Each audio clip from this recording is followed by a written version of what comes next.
मायावती जी ही नहीं, जितने लोग भागे हैं और जितने लोग दूरी बनाए हैं, सब ईडी और सीबीआई की देन है। ईडी और मोदी जी सीबीआई द्वारा। मोदी के पास में है क्या? बिल्कुल बस में। गलत बोल रहे हैं आप। एकदम 100% सही बोल रहा हूँ। नहीं, सीट की बात खुलासा कर रहे हैं, सीट की मोदी जी बार कर रहे हैं, अब की बार 400 पार। तो मैं कहता हूँ आटा अब की बार 400 पार, अब की बार सरसों तेल 400 पार, अब की बार पेट्रोल 400 पार, अब की बार डीजल 400 पार। अब की चुनाव जीतेंगे तो जो कुछ भी होगा सब 400 पार होगा, उससे नीचे नमस्कार, कुछ नहीं आप होगा। देख रहे हैं न्यूज 9 सच तक। मेरा नाम है शेषनाथ विद। इस समय हम मौजूद है जनपद आजमगढ़ में। आज जो है कि मोदी जी यहाँ पे आए थे, काफ़ी जो है कि बढ़ चढ़ करे सौगात भी दिए और लोगों को पसंद भी आया। इसी के बीच हमारे एक प्रवक्ता है, कांग्रेस के नाम है पतरू विश्वकर्मा जी, उन्हीं से भी जानने का प्रयास करेंगे कैसा लगा मोदी जी का आना। देखिए, ये जनपद आजमगढ़ है, यहाँ चाहे विरोधी आए चाहे कोई भी आवे, हम लोग उसका स्वागत करते हैं। मोदी जी का आना हमें बुरा क्यों लगेगा? वो भी हमारे देश के हैं, वो देश के प्रधानमंत्री हैं, वो आए हैं तो कोई बात नहीं, वो आ सकते हैं, आना उनके लिए लाजमी है और आए जाएं, उनका स्वागत है जनपद में। हाँ, पतरू विश्वकर्मा जी, हम ये जानने का प्रयास करेंगे कि जैसे कि बीजेपी ने अपना सांसद उतार दिया है, इससे पहले भी निरहुआ थे, आज भी निरहुआ को उतारा है और कोई पार्टी अभी तक नहीं उतारी है, आखिर क्यों? कुछ बताएंगे? समय आने दीजिए और चेहरा साफ हो जाएगा। बिल्कुल बिना चेहरे के कोई चुनाव नहीं लड़ेगा। और दूसरी चीज़, बार बार सभी लोग निरहुआ का नाम लेते हैं, मेरे ये समझ में नहीं आता है कि निरहुआ किसके चेहरे पर चुनाव लड़ेगा, स्वयं के चेहरे पे या योगी जी के चेहरे पे या मोदी जी के चेहरे पे? पहली बात तो यह कि वो किसके चेहरे पे चुनाव लड़ेगा। और यहाँ से इसके पहले जो भी प्रत्याशी चुनाव लड़ा था वो स्वयं के चेहरे पे चुनाव लड़ा था, न कि दूसरे के चेहरे पे। तो क्या फर्क पड़ता है? निरहुआ लड़े, निरहुआ इस बार हार के जाएगा, निरहुआ को इस बार जीतना नहीं है। अरे निरहुआ जी चैलेंज देते हैं, हमको हराने वाला कोई हैया नहीं है। निरहुआ तो जब पहली बार यहाँ सांसदी का चुनाव लड़ा था तो यही कहा था कि मैं ब्रह्मा के लिखे लेख को मिटाता हूँ और मिटा दूंगा, तो चुनाव हार गया। आजमगढ़ की जनता ने उसको दे दिया सबक कि अगर तुम ब्रह्मा के लिखे लेख को मिटा सकते हो तो जनता के मतों को नहीं बदल पाओगे। हारा था, इस बार भी चुनाव हार के जाएगा। आजमगढ़ से जो उपचुनाव जीता वो आज तक फाइनल चुनाव नहीं जीता। जैसे यहाँ से एक बार हमारे डम्पी जी एक बार चुनाव लड़े थे, उपचुनाव जीते थे, लेकिन फाइनल चुनाव नहीं जीत पाए। हाँ, वही हाल हसरऊ निरहुआ का भी होगा। अगर देखा जाए गठबंधन की बात, इंडिया गठबंधन की बात की जाए तो मायावती गठबंधन से दूर भाग रही, ऐसा क्यों? देखिए, मायावती जी ही नहीं, जितने लोग भागे हैं और जितने लोग दूरी बनाए हैं, सब ईडी और सीबीआई की देन है।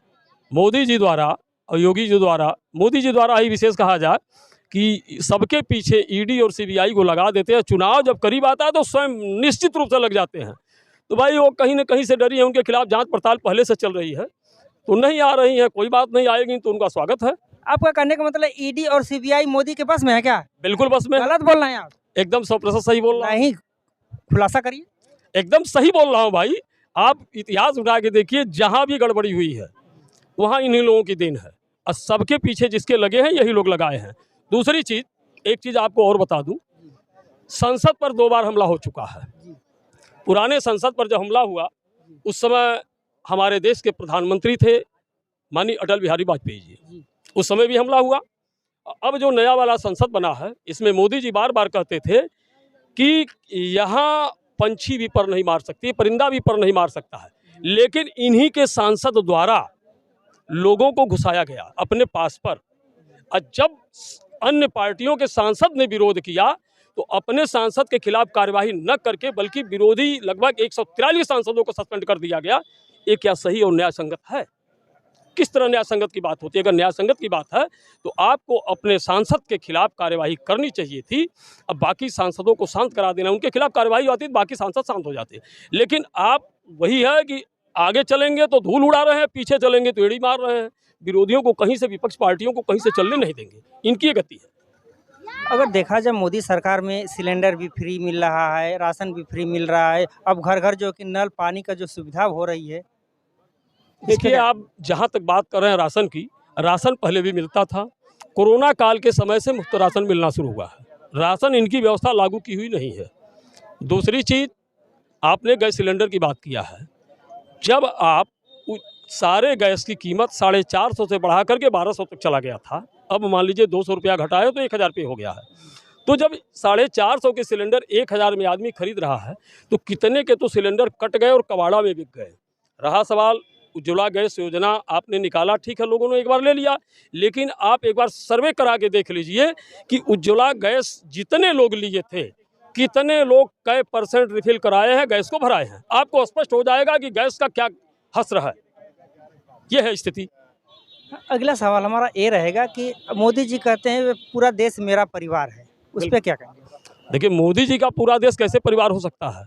140 करोड़ की जनता है। अरे भाई प्रधानमंत्री हैं। सुन लीजिए, प्रधानमंत्री हैं, वही बता रहा हूँ कि 140 करोड़ जनता इस देश में है।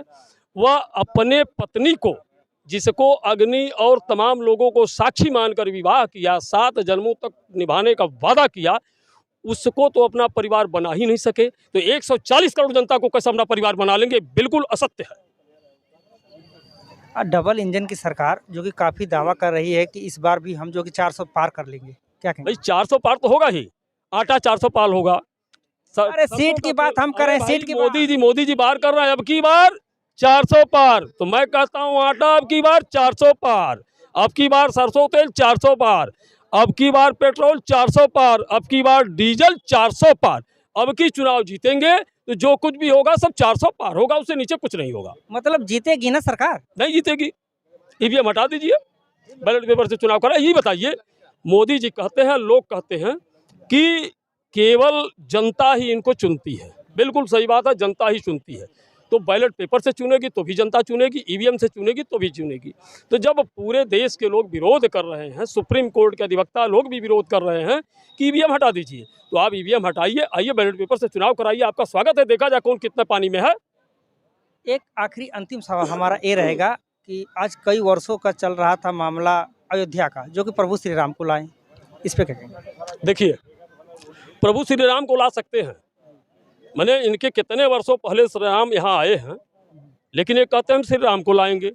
तो पहली बात ये जान लीजिए कि श्री राम को ये नहीं ला सकते हैं, श्री राम को कोई ला नहीं सकता है। अगर ये कहते हैं हम श्री राम को लाए हैं, तो ये नीरव मोदी को नहीं लाएंगे, ललित मोदी को नहीं लाएंगे, जितने भगोड़े देश से लेके भाग गए उनको नहीं लाएंगे, केवल राम को लाएंगे, इसलिए कि भगोड़ों में इनका सहयोग है ना भगाने में। तो दूसरी चीज़, राम मंदिर की बात आपने किया, राम मंदिर की बात तब मैं मानता हूँ जजमेंट था, ये एक समझौता है, माननीय सुप्रीम कोर्ट ने एक समझौता किया है। इसलिए किया है कि जब जहाँ हिंदू और मुस्लिम की दोनों की लड़ाइयाँ थी, तो सुप्रीम कोर्ट ने जब ये एक आदेश पारित किया कि इनके लिए मस्जिद की कहीं अलग ज़मीन दे दी जाए और यहाँ मंदिर बना दिया जाए, तो ये बताइए, ये आदेश नहीं, एक समझौता है। या तो वह हिंदू का होता, या तो मुस्लिम का होता, या तो बाबरी मस्जिद की संपत्ति होती, या श्री राम जन्मभूमि की संपत्ति होती, एक को दिया नहीं। दूसरी चीज़ कि जो मंदिर बना है, जहाँ बाबरी मस्जिद ढाई गई थी, वहाँ से काफ़ी दूर मंदिर बना है, क्यों वहाँ नहीं बना है, एक प्रश्न खड़ा होता है।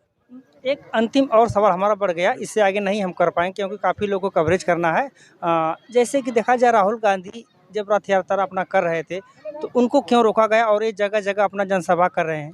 देखिए, सबसे बड़ी बात बता दूं कि भारतीय जनता पार्टी माननीय राहुल गांधी से काफ़ी घबराई हुई है, दहशत में है। इसलिए हेमंत बिश्व शर्मा द्वारा उनकी यात्रा को रोकने के लिए बैरिकेटिंग किया गया, फोर्स की व्यवस्था किया गया, यहाँ तक कि माननीय राहुल गांधी के खिलाफ मुकदमा भी दर्ज कर दिया गया। तो आप हमको डरा धमका के रोक नहीं सकते हैं, हमारी जुबान को बंद नहीं कर सकते हैं। हम अपना काम करेंगे, आपको जहाँ रोकना हो रोकते रहिए, कोई रोक नहीं पाएगा हमको। तो साथियों, ये बात हो रही थी हमारा कांग्रेस के पिछड़ा वर्ग के प्रदेश महासचिव जी से। कैसी लगी हमारी बातें, अपनी अपनी प्रतिक्रिया कमेंट बॉक्स में ज़रूर दें।